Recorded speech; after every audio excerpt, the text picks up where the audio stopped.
Este vídeo ha sido posible gracias a la democracia. Así es, estas 5 personas me han obligado a narrar cochinadas que no diría ni borracho. Así que si me queréis forzar a hablar de cosas bochornosas, estáos atentos a la pestaña de publicaciones. Bueno, evidentemente no voy a poner muchas imágenes, por lo que sea, así que poneros este vídeo de fondo. Aunque voy a estar referenciando algunos textos, así que lo mismo si os interesa mirar. Bueno, haced lo que queráis, a mí me da igual. El estudio de la sexualidad en este entorno histórico-geográfico no recibió mucha atención a finales del siglo pasado. Según Julio César, un historiador, no el romano, se debe a una estricta etiqueta académica que no dejaba espacio a lo sexual, lo que él llama una censura moral explícita.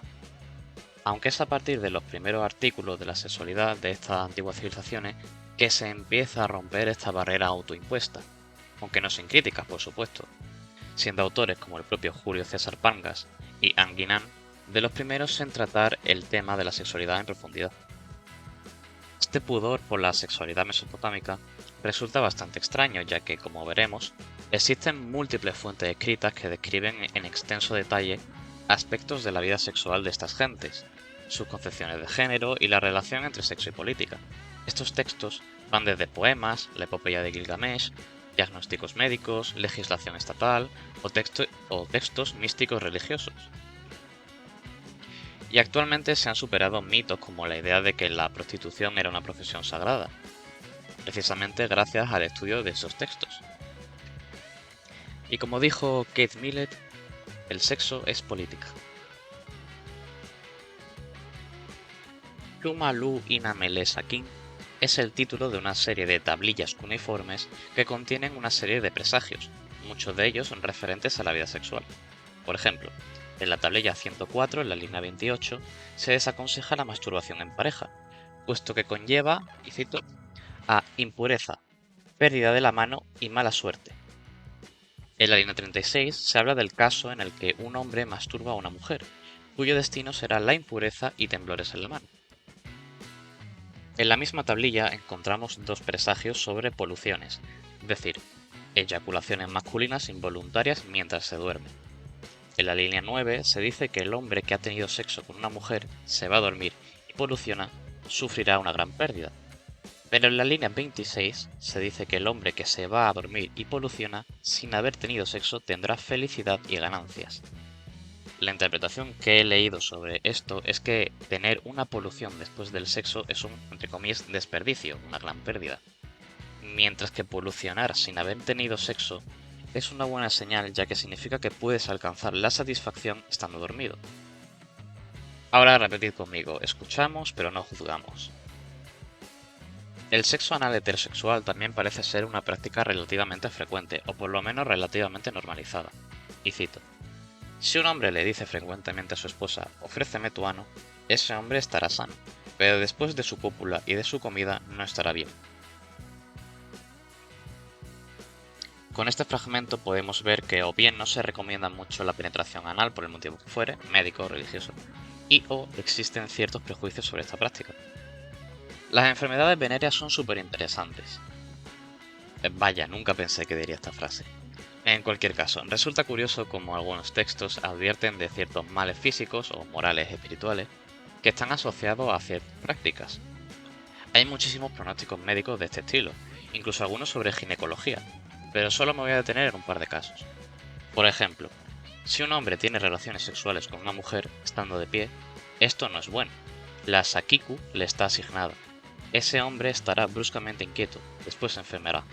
Yo sinceramente no sé cómo interpretar este augurio, si simplemente está advirtiendo de los peligros que conlleva practicar el sexo así en general, o por el contrario lo que se intenta es atribuir una enfermedad a esta posición concreta para desincentivarla. Y esto es interesante, porque al asociar el sexo de pie con una enfermedad llamada Sakiku, quizás esté buscando promover otras posturas que faciliten la fecundación, que se pretenda reducir el número de encuentros sexuales furtivos en la calle. En el Tratado Acádico de Diagnósticos y Pronósticos Médicos se vincula el incesto con la madre con la contracción de una gran enfermedad, mientras que el incesto con una hermana da lugar a la muerte del hombre. Estos 2 apéndices no solo nos advierten de la transmisión de enfermedades, sino que también juegan un papel importante a la hora de moldear la moral social con un mensaje bastante claro: no te folles a tu familia, guarro de mierda, que te mueres. También se advierte del peligro que conlleva consumir mucha prostitución. Y cito: si un hombre tiene la costumbre de tener relaciones sexuales con una prostituta en la calle, ya sea la mano del dios, ya sea la mano del rey, lo alcanzará. En este texto, mano se refiere a un castigo físico que toma la forma de enfermedad. Por otro lado, un hombre que tiene poco sexo también tiene el riesgo de enfermarse con algo llamado Ilan Kul y padecer gran tristeza, por lo que no son únicamente análisis médicos, sino que también tienen cierto lado de estudio psicológico o de conducta. Los textos que estáis viendo son algunos de los artículos del Código Hammurabi referentes a las penas relacionadas con el adulterio o la deshonra del matrimonio. Esto nos habla de una sociedad con una clara estructura familiar jerárquica, algo muy común en la antigüedad, donde el hombre casado ejerce como un pater familias, es decir, como figura de autoridad en el ámbito privado y legal, y como figura representativa en el ámbito público. El hecho de que se insista tanto en la acción de señalar nos habla también de una sociedad donde la vigilancia civil está a la orden del día. Para nosotros, esta idea de estar constantemente cuidando nuestra imagen pública nos parece aberrante. Aunque bueno, entre que hay gente grabando a todo el mundo por la calle y la prensa rosa metiéndose en la vida privada, quizás no estamos tan lejos de una distopía.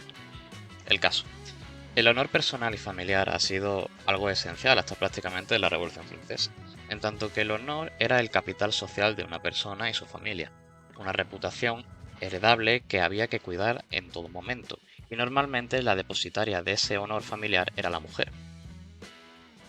De ahí podemos entender ese carácter punitivo de las leyes contra el adulterio. La moral juega un papel esencial en la escena pública y privada. Al fin y al cabo, estamos viendo mecanismos culturales y legales que refuerzan jerarquías patriarcales. Y si no os convence estos ejemplos, vamos a ver la legislación sobre las violaciones. El artículo 55 de las leyes medias sirias especifica que violar a una mujer soltera que aún vive con sus padres será compensado con un pago en plata y el matrimonio. Vaya, justo como la ley franquista. Pero si el violador estaba casado, el padre de la chica tiene el derecho de violar a su mujer y no devolverla jamás. En las leyes de Shuana dice que violar a una esclava debe ser recompensado con el pago en metálico a su dueño. Los esclavos y esclavas, así en general en la historia, nunca son considerados legalmente personas, son propiedad privada, así que violar a una esclava es un ataque al dueño. Aunque por supuesto, estas leyes pertenecen a distintos códigos y corresponden a periodos muy concretos. No se pueden generalizar para todos los contextos geográficos y cronológicos de Mesopotamia. Aunque este tipo de leyes abiertamente patriarcales y extremadamente injustas las podemos encontrar desde, las primeras civilizaciones hasta en países actuales. También hay legislación que castiga distintos tipos de incestos, aunque esos artículos no me parecen tan destacables y siguen más o menos la misma línea de defensa del honor familiar, censura de la moral, etc. Lo único es que a algunos incestuosos se les quema en la hoguera en vez de ahogarles en el río. Bueno, y si el tema de las violaciones no era suficientemente intenso, vamos a hablar ahora sobre zoofilia. No pongáis cara de asco, que he sido yo el que ha tenido que leerlo, escribirlo y narrarlo. Ahora lo sufriremos todos juntos. Para nuestra suerte, Julio César, el historiador, no el romano, dice que aquí en Mesopotamia no hay fuentes primarias al respecto, pero sí las hay en regiones como el Levante y Asia Menor, así que vamos a hacer un pequeño tour a ver qué se puede aprender de estas personas. Por ejemplo, en la legislación hitita dice que si lo haces con una vaca, oveja, perro o cerdo, la condena es la muerte, pero si lo haces con un caballo o un burro no pasa nada, aunque el perpetrador de tal acto queda apestado de por vida, no puede ser sacerdote ni presentarse ante el rey. Yo creo que es suficiente con esto. Vamos a un tema un poco menos asqueroso, la gerontofilia, que si no sabes lo que es, pues lo vas a descubrir, lo siento mucho.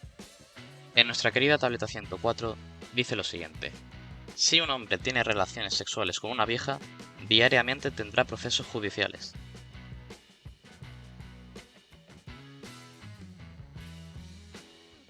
Las escenas sexuales no solo se describen en las pinturas de los palacios, en las leyes o en la literatura, sino que también son una realidad cotidiana y la prostitución la podemos encontrar en las tabernas y en los burdeles.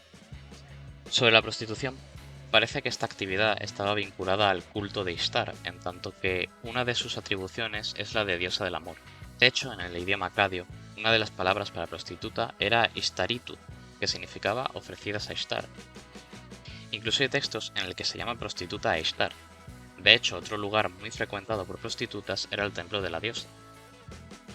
Sin embargo, esto no nos debe llevar a pensar que las prostitutas gozaban de un estatus especial o que eran respetadas por su devoción a Ishtar. La palabra más común para referirse a una prostituta es harimtu, que significa separada, en el sentido de que estaba repudiada socialmente. Y es aquí donde encontramos una faceta muy interesante de las sociedades mesopotámicas, ya que a pesar de que las prostitutas estaban marginadas en el fondo de la pirámide social, el trabajo que ejercían estaba muy bien valorado, tanto que identificaban la prostitución como un signo de civilización. En la epopeya de Gilgamesh hay un fragmento que ilustra perfectamente esta cuestión, puesto que Enkidu pasa de ser un personaje salvaje a un hombre civilizado tras tener un encuentro con una prostituta. Y cito: después de que se hubo saciado de sus encantos, entonces tenía sabiduría, más amplia comprensión. Por un lado, tenemos sociedades que encuentran en el acto de la prostitución una serie de virtudes que elevan el, estatus de estas civilizaciones, y por otro lado tenemos a prostitutas frecuentando las murallas, es decir, que se encontraban en los márgenes de la ciudad, de forma literal y figurada. De hecho, en la epopeya de Gilgamesh encontramos un texto que refleja la realidad de la vida cotidiana de estas mujeres.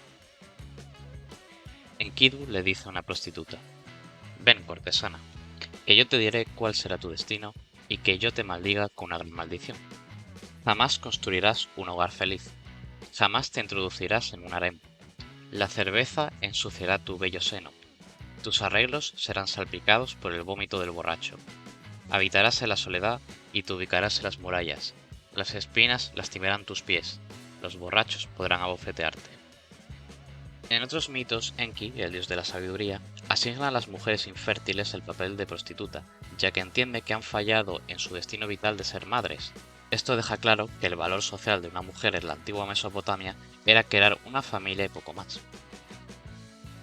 Sobre la visión popular de las prostitutas traigo este fragmento que, como dice Julio César, el historiador, no el romano, ilustra bastante bien la situación. Y cito: no te cases con una prostituta cuyos maridos son muchos, una Ishtaritu reservada a la divinidad, ni una Kulmashitu cuyos favores son muchos. En la desgracia ellas no te ayudarán, en la adversidad se burlarán de ti. Ellas ignoran respeto y sumisión.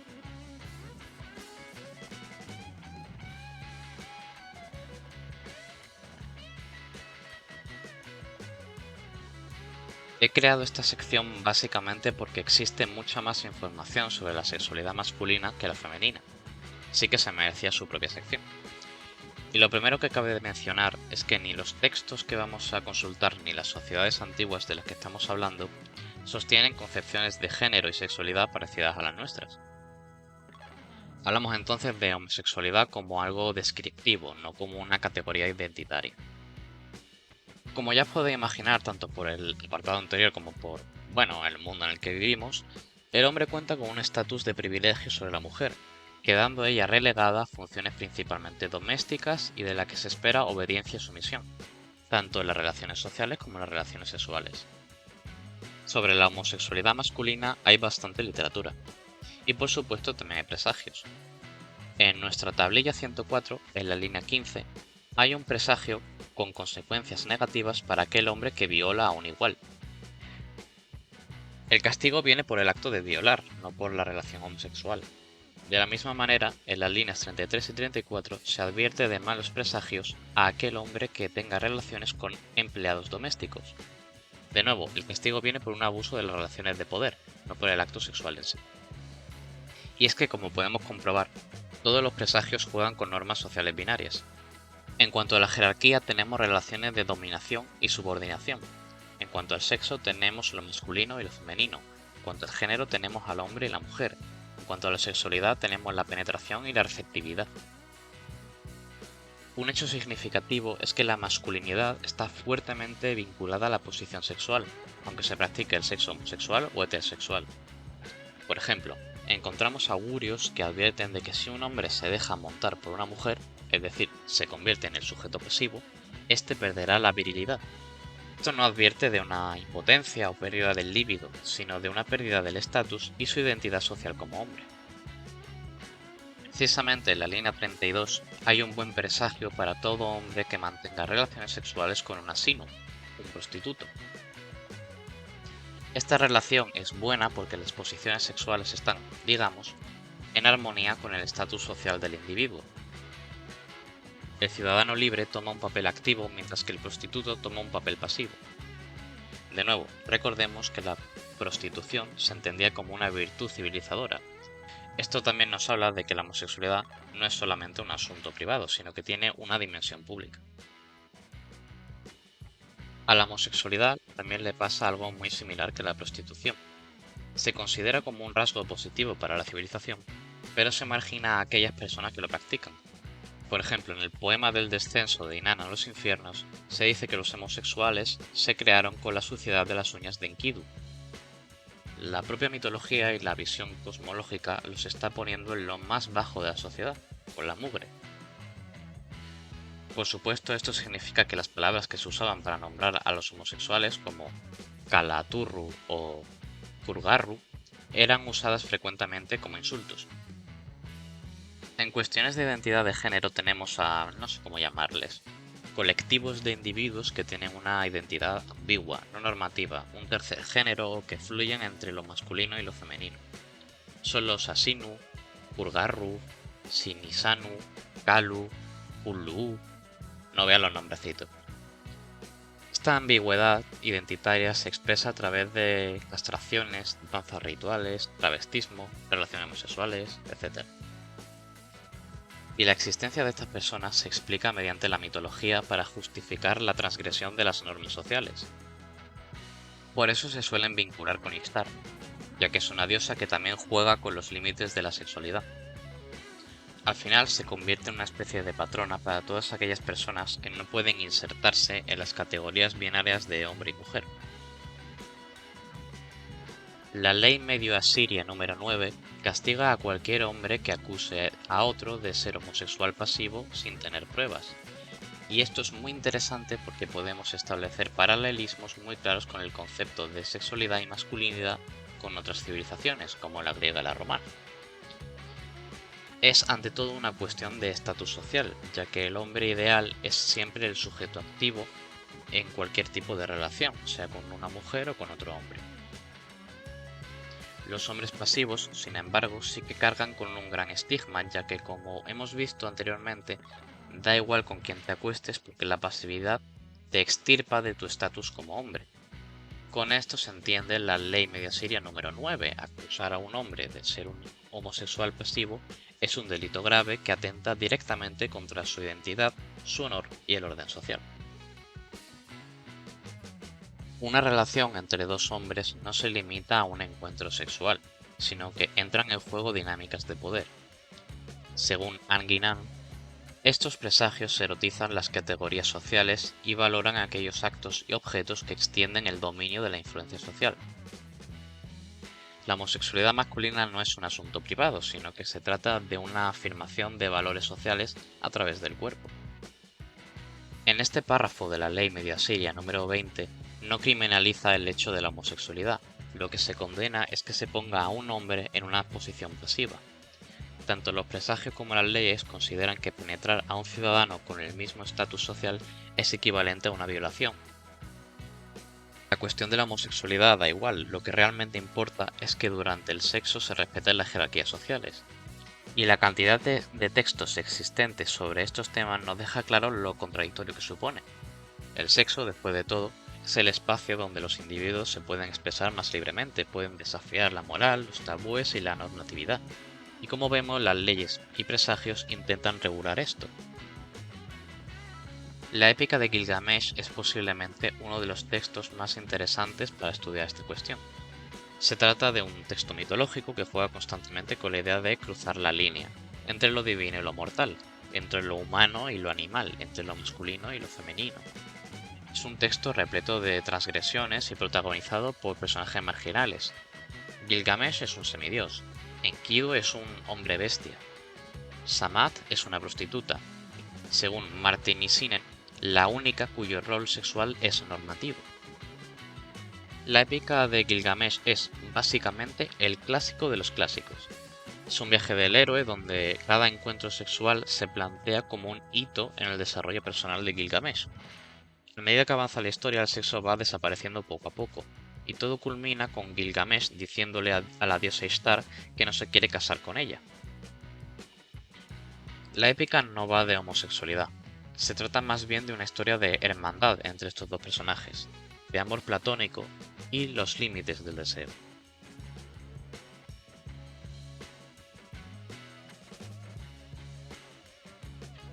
La sexualidad de los dioses es sumamente interesante. Se trata de uno de los temas más repetidos en los relatos y poemas sumerios y acadios, contribuyendo a la construcción de identidades y normas sociales desde el plano del poder religioso. Y como dice Giole Cisa, la sexualidad divina y las metáforas usadas para describirla se convirtieron, a lo largo de los milenios, en los paradigmas con lo que entendemos y reflexionamos sobre la sexualidad y los géneros humanos. El vigor y poder masculino, el deseo femenino y las relaciones sexuales. Aunque no haya hecho un apartado específico para las mujeres, eso no significa que no podamos hablar de ellas ni conocer la construcción de su género. Es precisamente gracias a los relatos y poemas sobre dioses y sus encuentros sexuales que podemos entender cómo se concebía la feminidad. Para comprender mejor esta sección, merece la pena prestar atención al término cuerpo político, acuñado por los antropólogos médicos Margaret Lock y Nancy Shepherd Hughes. Cuerpo político hace referencia a todos aquellos mecanismos de vigilancia y regulación que ejercen control sobre los cuerpos en todos sus ámbitos: reproducción, sexo, identidad, trabajo, etc. Y esto es algo que hemos visto a lo largo de todo el vídeo. Los diagnósticos médicos, las leyes sexuales, los presagios y también los mitos ejercen un poder simbólico que comunican modelos normativos de sexualidad y de identidad. Vamos a hablar de poder político. En los textos sobre el amor divino hay un relato bastante importante sobre el encuentro sexual entre la diosa Inanna y el dios Dumuzi. Esta relación entre dioses se recrea mediante el ritual Hierogamos, en el que el Lugal, es decir el rey, y una alta sacerdotisa recrean estas relaciones sexuales de forma física o de forma simbólica. Se trata de un ritual relacionado con la fertilidad de la tierra, algo de lo que hablaremos en un momento, pero que tiene un componente político-religioso muy importante, ya que los reyes de la tercera dinastía de Ur entienden que están personificando al dios, que durante el ritual son un recipiente para que Dumuzi fertilice la tierra. Es decir, no es un papel únicamente simbólico, sino que conecta a los reyes con el mundo divino. Dumuzi actúa a través de los reyes. Por cierto, el hierogamos, es decir, el matrimonio sagrado, no es algo exclusivo de Mesopotamia, lo encontramos en la mitología griega, en la egipcia, en la hindú y en el cristianismo, por ejemplo. Como dijo mi profesor Bartolomé Mora Serrano en una clase de arqueología de Oriente, ya está todo inventado, y más razón que un santo, oiga. A la diosa se la describe físicamente y sexualmente a través de un lenguaje campestre, natural, agrícola. Esto ya nos debe dar una idea de qué rol se espera de las mujeres. Tienen el potencial de ser fértiles, pero necesitan que un hombre trabaje. Joel Cisa lo dice claramente. En las fuentes sumerias, el cuerpo de las diosas es un cuerpo domesticable a merced de los procesos de control de los dioses, es decir, a través del sexo. Similar a lo que pasa con la naturaleza, que debe ser trabajada por la comunidad humana para que sea fértil y productiva. Precisamente la unión de Inanna y Dumuzi se describe con verbos metafóricos y adjetivos eufemísticos referentes al trabajo agrícola. Por ejemplo, arar el campo significa coito, regar la lechuga significa eyacular en la vagina. A la vagina de Inanna a veces se le dice Kisla, que básicamente significa tierra despoblada y sin cultivar. En la literatura amorosa de los acadios, las aves acuáticas son una metáfora del pene, por lo que todas las escenas en las que se habla de un lago con garzas y con patos dejan de ser una descripción del escenario y adquieren un toque erótico. Y hablando de escenarios, los relatos de encuentros sexuales normalmente suelen suceder en jardines, establos o huertos. Me parece que no tengo que aclarar el simbolismo de estos espacios con la fertilidad. De hecho, es muy curioso porque en acadio y en sumerio la palabra jardín se declina en femenino, y en la literatura la descripción de estos espacios naturales y agrícolas se hace mediante voces femeninas, mientras que el granjero se describe con voces masculinas. En esas escenas, la sombra de los árboles también juega un papel erótico. Por ejemplo, tenemos el mito de Inanna y su Caletuda. La diosa Inanna estaba cansada de su largo viaje, así que se duerme a la sombra del único árbol en el jardín de su Caletuda, el cual aprovecha para violarla. No os preocupéis que luego Inanna se cobra su venganza llenando todos los pozos del mundo con sangre. En el mito del matrimonio sagrado, al dios Dumuzi se le llama aquel que refresca. En otros textos, a Inanna se le representa ansiosa por tener sexo con Dumuzi, y se refiere a él como Álamo, el lugar del frescor. La sombra de los árboles es un espacio íntimo y placentero. Otras metáforas interesantes también siguen patrones de género. Por ejemplo, efectos del clima como el viento o la lluvia describen la sexualidad masculina. El vendaval que azota el jardín representa el acto sexual. Mientras que la sexualidad femenina, además de representarse con escenarios agrícolas y silvestres, también cuenta con metáforas frutales. La diosa Ishtar está muy vinculada con las frutas. Por ejemplo, en un himno babilónico, el rey Amiditana elogia a Ishtar, y cito: la diosa de la alegría, vestida de amores, adornada con cosméticos frutales y un encanto sensual. También hay un encantamiento para hacer que una mujer se enamore de ti, en el que se menciona a Ishtar como amante de manzanas y granadas. No significa que a Ishtar le guste mucho esta fruta, significa más bien la amante colmada de manzanas y granadas, es decir, de gran atractivo sexual. Incluso en textos donde aparecen mujeres mortales, a ellas también se las describe como poseedoras de una fruta, entre comillas. De aquí viene la idea de la granada y la manzana como símbolos del amor prohibido. Ah, por cierto, Ishtar e Inanna son la misma diosa. Ishtar es el nombre sumerio e Inanna es el nombre acadio. Este lenguaje agrícola también era asumido por los dioses de la tercera dinastía de Ur. Por ejemplo, durante el matrimonio sagrado, al rey Susin se le decía, y cito: tú eres nuestro granjero, que trae mucho cereal. Y al rey Sulgi se le decía, y cito: granjero, ara el campo y planta un jardín. Por ejemplo, tenemos también este fragmento de un texto, creo que es babilónico,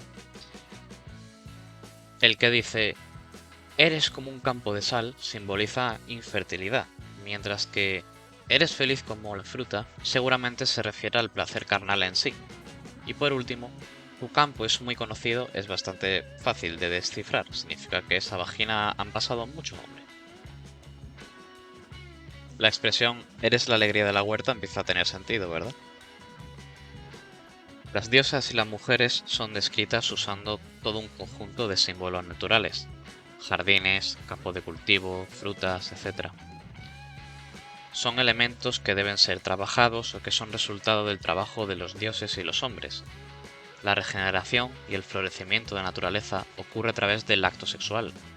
La figura masculina asume el papel de ordenar el caos y la figura femenina asume el poder de incubar el poder divino y dar abundancia al mundo.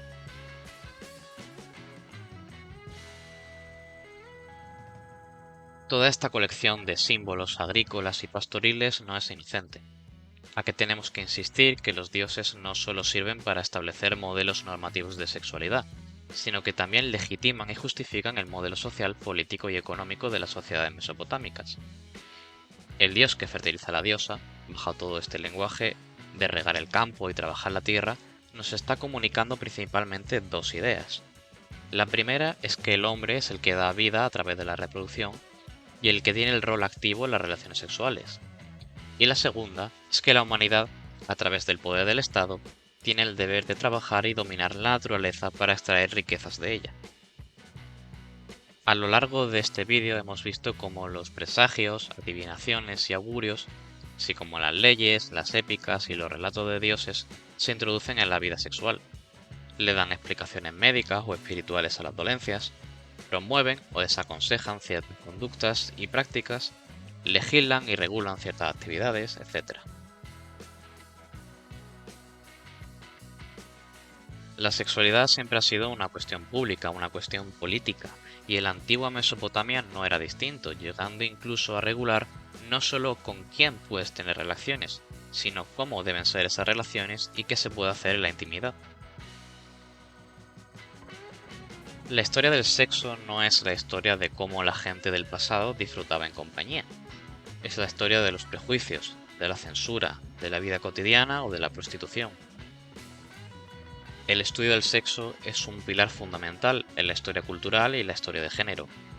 Estudiar estas cuestiones en sentido amplio, con todo lo que implica, nos ayuda a entender la vida personal, lo íntimo y doméstico, pero también las relaciones de poder a gran y pequeña escala. Nos ayuda a entender las identidades, la complejidad de las sociedades pasadas y de las presentes.